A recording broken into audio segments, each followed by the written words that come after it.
What was the best moment you've seen where the real world hit a spoiled rich kid?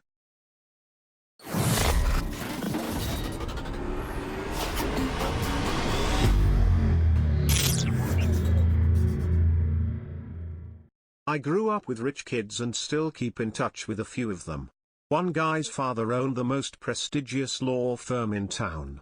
He said his life changed the moment he called his father from jail, the second time it happened.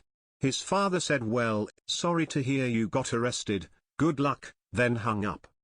He said getting locked back into his cell was the singular moment that completely turned his life around. That's a good life lesson. Sounds like the dad cares but wants his son to actually grow up to be a good successful person. Do you know if he actually turned his life around and got better from there? My grandfather was the same way as an attorney/father. A favorite family story is when my uncle called him from a police station on a Friday night. He was in high school at the time and got caught drinking. My grandfather answered the phone and simply asked, "What'd you do?" And my uncle responds, "Nothing." "Great, tell them to let you go." Hangs up the phone and goes back to sleep. Both my uncle and the police were stunned, but it being the weekend, my uncle ended up having get transferred to the county jail until Monday morning. The police from the jail called my grandfather on Monday morning and said, "You've got to pick the poor kid up." His time in jail wasn't particularly traumatic, but it taught him a valuable lesson in how principled my grandfather was. Had he been honest and just admitted what he did, he wouldn't have been in that situation. I knew this rich kid from high school that went off to college and partied every single night. His parents found out that he was failing basically all of his classes, so they secretly drove up early one Saturday morning with the spare set of keys to the car they had bought him and just drove off with the car. My parents did this to me in college, but it was because they found out I was living with my boyfriend and they didn't believe in sex before marriage. I thought my car had been stolen. I guess technically it was. Rich guy in our college dorm thought he was untouchable because his dad was some NFL player from the 90s and had not blown all his money yet. He would get freshman girls blackout drunk and then film himself having sex with them and then show all his buddies the next day or so. Well, one buddy was not as close as he thought and went to the RA, who then went to campus police and then real police. It was a fun night watching the parking lot fill up with the bored cops on duty that night and haul his ass out of the dorms while they went and gathered his evidence. Never saw him after that night.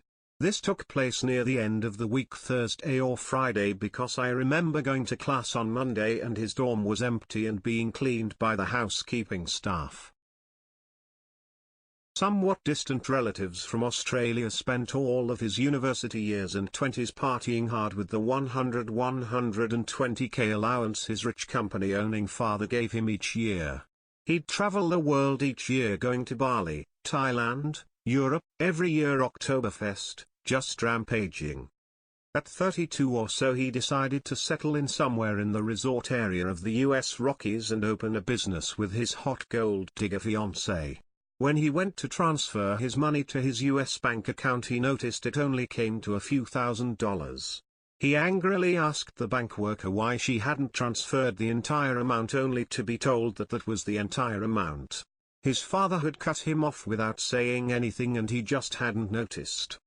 Absolute flatline. That one Instagram model who got caught on video talking shit to a security guard at VidCon. Not only did the guard stand his ground and not let him in, because he wasn't famous enough to be given a pass and too rich to just buy one, but once the internet saw the video, the guard ended up with more followers than the kid. Classmate in college failed his course. Partied for a year with daddy's money. Never studied. Ever. Thing is, inheriting his father's construction company, 2 quarries, a fleet of trucks and equipment, depended on him manning up and passing the class. All he had to do was learn the basics of mechanical diagnostic and repair, and be set for life. Administration and faculty at a university refused a substantial offer of endowment money from a couple that wanted their son enrolled as an art major. Their son couldn't meet the minimum scholastic entrance requirements and he had little aptitude for art. Still, with their millions, he thought money would buy his way to an easy degree as an art major. He was dumbfounded to receive a notice of non-admittance. I knew a guy in high school who bragged that he didn't have to pay attention in school because, get this, his grandfather was a vice president of the corporation that supplied the cardboard for cereal boxes for General Mills. Real gravy train, you know. Last I checked, since deleted Facebook, he was still working at Best Buy 5 years after high school, same job he had in high school. I know a trust fund kid who works at Target. Barely got through an overpriced no-name liberal arts school, parents told him he needed a job or they'd rethink things. So he lives at home, which is admittedly a mansion, plays video games, and works at Target. Seems happy though and is definitely secure for life, just no ambition. I had a roommate my freshman year of college that came from an incredibly rich oil family from the Middle East. I remember him having the hardest time adjusting to not having someone else prepare him food. I remember waking up one morning and going to the kitchen and seeing him try to eat eggs and toast he had just prepared himself. He asked me how I normally prepare fried eggs because his tasted really crunchy. Turns out he had just cracked the egg hole into the pan and prepared it shell and all. I couldn't stop laughing but felt really bad for the dude. Probably on the BBC yesterday when Prince Andrew got the shit kicked out of him for an hour about his association with Epstein.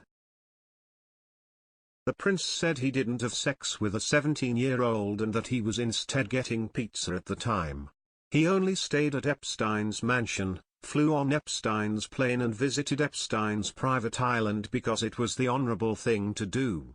He also said that he doesn't sweat, which is either an alibi or some sort of pitch for Old Spice. My best moment was when I got hired by a pair of Woodside, California parents to transition their horrible 18-year-old into the realities of real life, something that evaded both of them. My first action was to take away his platinum, limitless, credit cards. He threw a tantrum that lasted several days. Where am I going to get money? Get a job. My parents will fire you. They didn't. When he realized that boundaries and budgets had been set in stone, and that he not only had to pay the bills, the rent, but taxes too, he headed straight to college to wait out the next 4 years. He is still a little jerk, but at least he has a job and an education now. One of my college roommates told his parents the trip we were planning, that they were paying for, was $400 more expensive than it was so he could buy a really nice bong. In addition, they basically paid for everything he wanted. He had their credit card and ordered food on it at least once daily. He also would make $50 purchases off the card pretty regularly.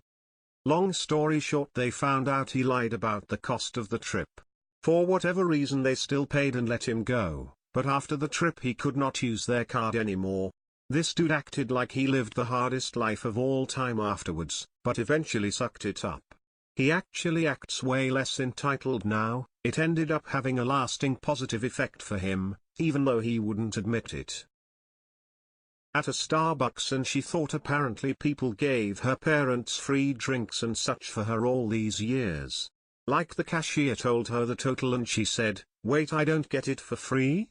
She never realized her parents swiping their cards all those years was paying for her things, I guess. To be fair, my mom, who did not have wealthy parents, thought the same thing when she and her sister snuck off to DQ for ice cream. She was also 5. No joke here. Back in high school 90s this kid got a brand new Chevy Camaro. I had an old ass 80s Pontiac Phoenix that had the straight 6. It was by far not a racing car, but this tool was just looking to brag at what he got compared to the busted cars we got. About 2 days later, while we were waiting at a stoplight, this idiot tries to race us as I am in my car and I pull up with my friends. He starts by revving it really loud and tries to do a burnout. Mind you, the light was red and the roads were not wet. So he managed to get a tiny burnout going, some smoke and whatnot. When his tires did catch traction, he went barreling into the intersection and smashed the car of the wife of one of the very few cops in my small city. Needless to say, that didn't work out for him very well. Nothing too serious, but I taught at an international school in Africa and we would take the high school students camping 1 week out of the year. Many of these kids are not used to camping at all and have never even taken public transport. They have full-time drivers bring them to school and pick them up.